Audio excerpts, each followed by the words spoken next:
లోకంలో ఎవరికైనా సరే జన్మతః ఉండేటటువంటి అనుబంధం తల్లిదండ్రులతో ఉంటుంది. ఎందుకంటే శరీరాన్ని ఇచ్చినటువంటి వాళ్ళు జననీ జనకులు. కానీ పురుషుడి విషయంలో కన్నా స్త్రీ విషయం దగ్గరికి వచ్చేటప్పటికీ పెళ్ళి అయిన తరువాత, అందుకే పుట్టుకతోనే ఆడపిల్ల అంటారు. ఆడపిల్ల అంటే ఆడ అంటే అక్కడ అని. ఆడపిల్ల, ఈ పిల్ల ఇక్కడ ఉండదు, అక్కడికి వెళ్ళిపోతుంది. అక్కడ కుటుంబంలో శాశ్వత సభ్యత్వం అమ్మాయిది. అక్కడ ఇంటి పేరు ఎడుతుంది, అక్కడ గోత్రం పెడుతుంది తప్ప ఇక్కడ ఇంటి పేరు తాత్కాలికం, కొన్నాళ్ళు ఉంటుంది. ఇక్కడి గోత్రం కొన్నాళ్ళు ఉంటుంది, తర్వాత అక్కడిది మాత్రం శాశ్వతం. ఆమె కడుపున పుట్టిన పిల్లలు ఆ వంశానికి చెందిన వారు అవుతారు, ఆ గోత్రానికి చెందిన వారు అవుతారు, ఆ ఇంటి పేరుకి చెందిన వారు అవుతారు. అందుకని ఆ పిల్ల ఇక్కడ పుట్టింది కానీ అక్కడికి వెళ్ళిపోతుంది. అందుకే ఆడపిల్ల. ఈడ పిల్ల కాదు ఆ పిల్ల. మరి ఈడ పుట్టి ప్రయోజనం, ఆ పిల్ల నడవడి చేత ఇద్దరినీ ఉద్ధరిస్తుంది, పుట్టింటి వారిని మెట్టినింటి వారిని. ఇందులో చిత్రం ఏమిటంటే పెళ్లి కానంత వరకు తండ్రిది అగ్రస్థానం. తండ్రి పరమ పూజనీయుడు. పెళ్ళైన తరువాత కూడా తండ్రి పూజనీయుడు, అది నిస్సందేహం. కానీ ఒక్కసారి ఆడదానికి పెళ్ళైపోతే కోడలు వచ్చిన తరువాత పరవశించిపోయేవాడెవరు అంటేట మామగారట. మామగారు అంత ఆనందపడిపోతాట, నా కోడలు అని. ఎక్కడో పుట్టిన పిల్ల ఎవరింట్లోనో పుట్టింది. ఆ తండ్రి ఎంత ప్రేమతో పెంచుకున్నాడో, ఆ తండ్రికి ఎంత బెంగో ఆ పిల్ల మీద. ఆమె సంతోషంగా ఉండాలి, సంతోషంగా ఉండాలి, సంతోషంగా ఉండాలి, ఎన్ని నమస్కారాలు చేస్తాడో. ఆయన కూతురు ఇంటి పేరు మార్చుకుందా, గోత్రం వదిలిపెట్టేసిందా, తన తల్లిదండ్రులను వదిలేసిందా, తోబుట్టువులను వదిలేసిందా, స్నేహితుల్ని వదిలేసిందా, నా కొడుకుని నమ్ముకుని వాడి చిటికిన వేలు పట్టుకుని నా ఇంటికి వచ్చేసిందా, వాడితోడిదే తన జీవితం అంతా అని నమ్మిందా. నా పెద్దరికం దేనికి? ఆ పిల్ల మనసు బాధపడకుండా చూడవలసిన ప్రధాన కర్తవ్యం ఆ ఇంటి పెద్దగా, మామగారిగా నాది. నా ఇంటి కోడలు వచ్చిందనుకోండి, నా కోడలు యోగక్షేమాలు చూడవలసింది నేను. ఆమెకి భర్తగా దైవం కావచ్చు, కానీ వాడు నా మాట వినవలసిన వాడు. వాడు నా కోడలితో ఏ పింకితనం చేసినా, వాడి వలన నా కోడలు మనసు బాధపడ్డా, వాణ్ణి పిలిచి చూపుడు వేలు చూపించి, కోడల కంట నీటి బిందువు పడ్డానికి వీల్లేదు, ఒళ్ళు దగ్గర పెట్టుకో అని చెప్పవలసింది నేను. ఏమ్మా సంతోషంగా ఉన్నారా, ఇద్దరూ కలిసి సంతోషంగా అలా వెళ్ళిరండి అని వాళ్ళిద్దరూ చక్కగా వెడుతుంటే చిలకా గోరింకల్లా చూసి మామగారు మురిసిపోతాడు. మామగారుట జీవితంలో కోడలి యొక్క సుఖం కోసం అంత పరితపిస్తాట. అందుకే ఆడదానికి పెళ్లి చేసేటప్పుడు భర్త ఒక మాట అడుగుతాడు, నువ్వు గుండెలు బాదుకుని ఏడుస్తూ నా కంట ఎప్పుడూ కనపడకుండెదవుగాక అని చెప్తాడు. కానీ అటువంటి ఆడదాని జీవితంలో గొప్ప నష్టం అంటూ జరిగితే ఎప్పుడు అని అడిగారు. మామగారు వెళ్ళిపోయిన రోజున. అంటే మామగారు వెళ్ళిపోవడం అంటే మామగారి శరీరం ఏ రోజున పడిపోతుందో, ఆయన ఏ రోజు మరణిస్తాడో ఆ రోజు మాత్రం కోడలు ఏడవలసిన రోజే అన్నారు. ఎందుకంటే ఇక తనని అంత ప్రేమించి ఆమె కోసం ఎప్పుడూ ఆలోచించి సంతోషంగా ఉండాలని తాపత్రయపడేటటువంటి వ్యక్తి వెళ్ళిపోయాడు. ఆయన వెళ్ళిపోయాక ఇక ఆ స్థానంలో అలా ఆలోచించి పెద్దరికంతో కూర్చునేవాడు ఇక ఉండడు. అలా ఇంటికి పెద్దరికం వహించి కోడలంటే అంత ప్రేమట. అందుకే తొలిచూలు మొట్టమొదటిసారి గర్భిణి అయితే భర్త వచ్చి అడవి పంది ముళ్ళుతో సీమంతో నయనం చేస్తాడంటే పాపట ఇక్కడ వరకు తీసి దువ్వుతాడు. దువ్వితే మొదటి కానుక ఎవరిస్తారంటే మామగారిస్తాడు. సూడిదా అంటారు. సూడిదా అంటే కానుక. ఎవరిస్తారంటే మామగారిస్తాడు. కోడలికి ఓ మంచి నగో, కోడలికి తనకున్నటువంటి శక్తిలో మంచి చీరో పసుపు కుంకాలు ఏవో పట్టుకొచ్చి పరమ సంతోషంతో ఇస్తాట. ఎందుకనంటే అమ్మా ఏ ఇంట పుట్టిన పిల్లవో, నాకు మనవణ్ణి ఇస్తున్నావు, నాకు మనవరాల్ని ఇస్తున్నావు, అమ్మా తాతనవుతున్నానమ్మా. ఎందుకని అంటే నాకే కొడుకు కూతురు ఉన్నారనుకోండి, కూతురు వైపు మనవలు ఉంటారు, కొడుకు వైపు మనవలు ఉంటారు. శాస్త్రంలో చమత్కారం చెప్తారు. కొడుకు వైపు మనవలు కూతురు వైపు మనవలు కలిసి ఆడుకుంటున్నారు. ఆడుకుంటుంటే ఏదో నాకున్న 2 ఆవులు పక్కదొడ్లో పడ్డాయి అనుకోండి, తాతగారు మీ ఆవులు పక్కదొడ్లోకి పోయాయి అంటాడు కూతురు మనవడు. తాతగారు మన ఆవులు పక్కదొడ్లోకి పోయాయి అంటాడు కొడుకు పిల్లలు. నా అన్న వంశోద్ధరణ ఇటువైపు నుంచి అంటే కోడల వైపు నుంచి. ఎక్కడో పిల్ల ఇక్కడ వంశాన్ని పెంచుతోంది. నా మనవడు, అమ్మయ్యా నా మనవణ్ణి చూసుకున్నాను, నా వంశాన్ని చూసుకున్నాను, నా మనవరాల్ని చూసుకున్నాను. ఆ వయసులో నా పిల్లల ముద్దు ముచ్చట్లు ఎప్పుడో బాల్యంలో మరిచిపోయాక మళ్ళీ ఆ మనవడు నడిచొస్తుంటే వాళ్ళు నన్ను చూసుకుని, మనవరాల్లో నా భార్యను చూసుకుని, నా కొడుకుని చూసుకుని, నా కోడల్ని చూసుకుని, మేనత్త పోలికలని మా అమ్మాయిని చూసుకుని, ఇంతమందిని చూసుకుని మామగారు వృద్ధాప్యంలో మురిసిపోయేటటువంటి సజీవమైన బొమ్మనిచ్చి ఆడించగలిగిన, ఓదార్చగలిగిన ఏకైక వ్యక్తి కోడలొక్కతే. అందుకే కోడలకి సూడిదా అంటే మామగారు ఇస్తాడు కానుక అని. ఆ మామగారు కోడళ్ళ యొక్క అనుబంధం అంత గొప్పది. అందుకే పెళ్ళైపోయిన ఆడపిల్ల దగ్గరికి వెళ్ళి అమ్మా మీరెవరు అని అడిగాను అనుకోండి, తన పేరు చెప్పకూడదు, తన భర్త పేరు చెప్పకూడదు. మొదట ఏం చెప్పాలంటే మామగారి పేరు చెప్పాలి. చెప్పి నేను ఫలానా వారి కోడలండి అని చెప్పాలి. ఎవరైనా నా దగ్గరికి వచ్చి ఏమండి మీ కోడల్ని అమ్మా నువ్వెవరు అని అడిగితే చాగంటి కోటేశ్వరారి కోడలని చెప్పిందండి అని అనుకోండి, నేను ఈశ్వరుడికో నమస్కారం చేస్తాను, మంచి కోడల్ని ఇచ్చావు స్వామి అని. ఎందుకని? నా పేరు చెప్పిందని కాదు, ధర్మాన్ని నిలబెట్టింది అని. అందుకే సీతమ్మని సుందరకాండలో అంత కష్టంలో ఉండగా హనుమ వెళ్ళి అమ్మా నువ్వెవరని అడిగాడు.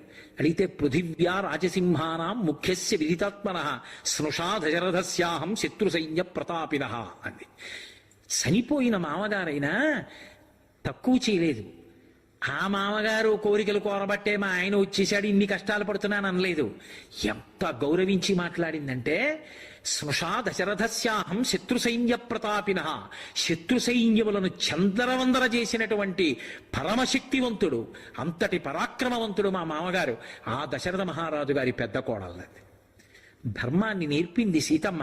అందుకే మామగారు చనిపోయిన తరువాత ఆఖరికి సంవత్సరీకం కానీ తద్దినం కానీ పెట్టవలసి వస్తే ఆ చనిపోయిన రోజు వస్తే ఆ వచ్చిన రోజున దీపం పెట్టాలి. దీపం పెట్టి తద్దినం పెట్టాలి. తద్దినం పెట్టవలసి వస్తే అధికారి ఎవడు అంటే తనూభవుడు అంటారు, శరీరంలోంచి వచ్చిన కొడుకు. ఆ కొడుకు అక్కడే ఉన్న పితృదేవతలు తీసుకోరు. కోడలు దీపం వెలిగించాలని కోరుకుంటారు. ఆ కోడలు దీపం వెలిగించడానికి ప్రతిబంధకం వచ్చిందనుకోండి, ఆమె ఏదో కారణం చేతో 3 రోజులు ఇంట్లోకి రాకూడదు అనుకోండి, ఆమె మళ్ళీ శౌచమును పొందే వరకు తద్దినం వాయిదా పడిపోతుంది. పడిపోయి ఆమె దీపం పెట్టాక పితృదేవతలు వచ్చి ఆ జలతర్పణ పుచ్చుకుని నీళ్లు తాగుతారు.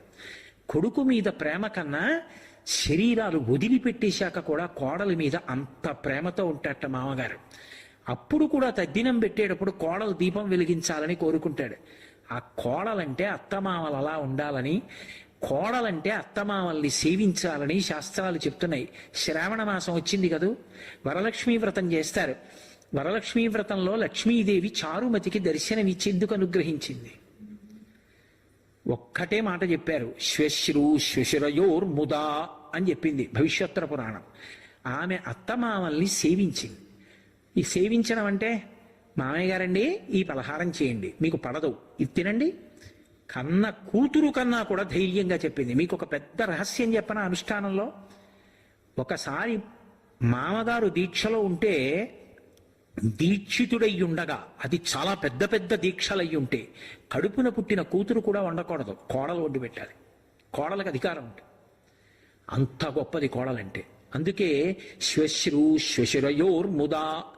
చారుమతి ఏం చేసింది అంటే అత్తగారిని మామగారిని సేవించింది. మా ఆయన సంతోషం వాళ్ళతో ముడిపడింది. ఆయన ఒక్కడిని నా దగ్గర పెట్టుకుని సంతోషం కాదు, ఆయన తల్లిదండ్రుల గురించి మంచి పరాకు పలికి ఏమండి ఇన్నాళ్ళైందో సార్ అత్తయ్య గారి దగ్గరికి మామయ్య గారి దగ్గరికి వెళ్ళొద్దామా అని సంతోషంగా వాళ్ళ దగ్గరికి వెళ్ళి చూసి వచ్చి, ఏమండి మామయ్య గారు అలా ఉన్నారే నీరసంగా ఉంటున్నారే అని, మామయ్య గారు మీరు నీరసంగా ఉంటున్నారు రోజు తింటుండండి అని ఆయనకి ఏం లేక కాదు, ఇచ్చేవాళ్ళు లేక కాదు, కొనుక్కోలేక కాదు, ఓ బిస్కెట్ల ప్యాకెట్ ఇచ్చింది అనుకోండి, ఎంత మురిసిపోతాడో చంటి పిల్లాళ్ళ దట్టుకుని. నేను నీరసంగా ఉన్నాంటండి, మా కోడలు ఓ బిస్కెట్ల ప్యాకెట్ ఇచ్చింది రోజు తినమని అని పొంగిపోతాడు. కాబట్టి శరీర సంబంధం అంటే దేహంలోంచి పుట్టిన వాళ్ళు కాకపోయినా శరీరాలు పడిపోయాక కూడా మిగిలిపోయే అనుబంధం, లక్ష్మీ కటాక్షానికి కారణమైన అనుబంధం, లోకమునందు కీర్తికి కారణమైన అనుబంధం, అత్తామామ కోడళ్ళ యొక్క అనుబంధం అంత గొప్పది. అందుకే అత్తమామలంటే తల్లిదండ్రుల కన్నా గొప్పవాళ్ళు.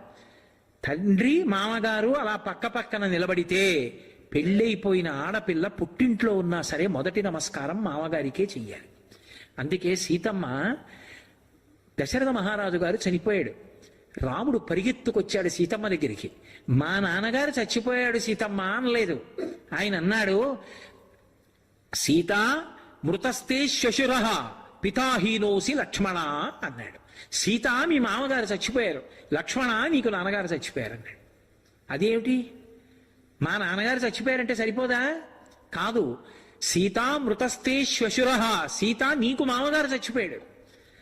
ఇక అలాంటి వ్యక్తి రాడు. మామగారు వెళ్ళిపోతే ఇక అలా తాపత్రయపడేవాడు లేడు. కాబట్టి నీకు మామగారు చనిపోయాడు. లక్ష్మణ, నీకు తండ్రి లేడు. తండ్రి లేకపోతే అన్నగారు తండ్రిలా నిలబడాలి. నేను అలా నిలబడగలనా? నిన్ను అరణ్యాలకి తెచ్చాను, ఈ తప్పు లేకపోయినా నేనే నిన్ను రక్షించాను. నాకు తండ్రి లేడన్న బెంగ లేదు. తమ్ముడవైనా అన్నగారిని తండ్రిలా కాపాడి నా వెంట తిరుగుతున్నావు.